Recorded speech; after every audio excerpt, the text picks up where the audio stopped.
Samantala, nagsimula ng pag-aralan ng Regional Tripartite Wages and Productivity Board sa buong Pilipinas ang mga petisyon para sa hiling na dagdag sahod.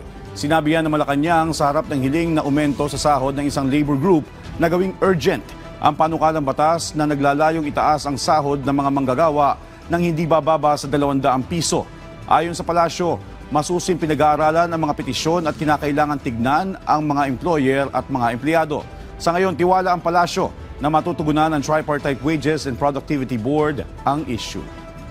Actually, ang direktiba lamang po ng ating Pangulo ay sundin po kung ano yung nasa Labor Code. At sa ganito po kasing pagtataas ng sweldo po, kinakailangan din po natin kasi madinig lahat ang employers, employees, para po mabigay po natin ang mga mas maganda at reasonabling sweldo po para sa kababayan natin.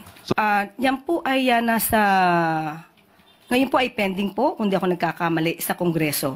So hintayin na lamang po natin kung meron po silang magiging resulta sa kanilang gagawin pong legislation.